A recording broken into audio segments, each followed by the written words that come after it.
জঙ্গলে হয় এর গাছ, জানতে নাকি কম আগুন, ফাগুন মাসে হয় এর ফল, এর নাম তিত বেগুন। ফলটা আর এই গাছটা সবার কাছে অজানা, কারণ এটা কোনো জঙ্গলে হয়। কিন্তু ফল, বীজ, পাতা, শিকড় সবকিছুতে ঔষধের গুণ আছে। তোমরা নেটে সবকিছু দেখে নিতে পারো। এই তিত বেগুন কিভাবে রান্না করবো সেটা দেখতে হলে পুরো ভিডিও দেখতে হবে আর বন্ধুদের সাথে শেয়ার করতে হবে। বেগুন বানানোর জন্য আমি ব্যবহার করব কাঁচা লঙ্কা, আলু, তিত বেগুন, সর্ষের তেল, লবণ, হলুদ। খুব সাধারণ উপকরণ দিয়ে এই তিত বেগুনটা খুব সুন্দর লাগবে খেতে। এটা একটু তেতো লাগে, কিন্তু আমি যেভাবে রান্না করছি সেইভাবে রান্না করলে একটুও তিতো লাগবে না, আরো স্বাদ লাগবে। এত স্বাদ লাগবে এই দিয়েই শুধু ভাত খাওয়া হয়ে যাবে। তিত বেগুন কাটা খুব সহজ। এই দেখুন আমি কাটছি, একদম দুপালি দিয়ে কাটছি। দুপালি করে কাটলে আর কিছু করা লাগবে না।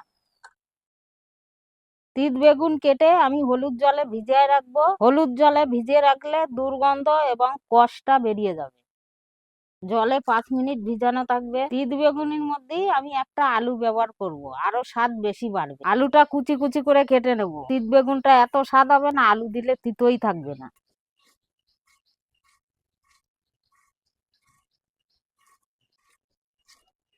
এই যে এভাবে কেটে নেবেন আপনারাও।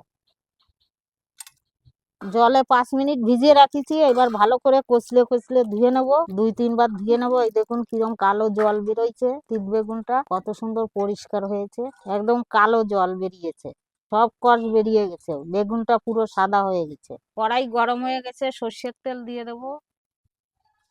আমাদের রান্না করার জন্য আমি সর্ষের তেল ব্যবহার করছি, আপনারা চাইলে সাদা তেল ব্যবহার করতে পারেন। এবার কাঁচা লঙ্কা দিয়ে দিচ্ছি ফোড়নে। এবার বেগুনগুলো দিয়ে দেবো। এবার বেগুনগুলো দিয়ে দিচ্ছি।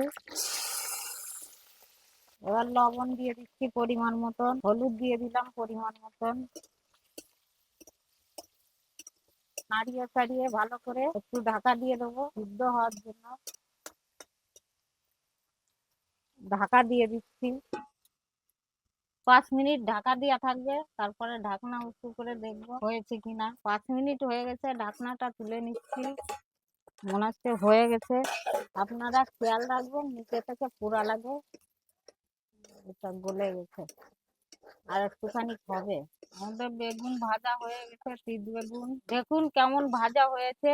আমার যেমন ভাজা হয়েছে এরকম ভাজা হলে আপনারাও নামিয়ে নেবেন। এর থেকে বেশি ভাজা হয়ে গেলে কড়কড়ে হয়ে যাবে। নামিয়ে দিলাম, এই যে হয়ে গেছে। ভাত রুটির সঙ্গে খেতে পারবেন।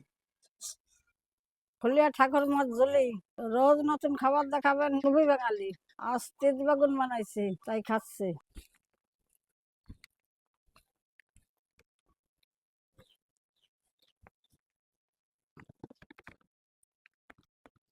একটু অততে নাই, খুব সুন্দর হয়েছে।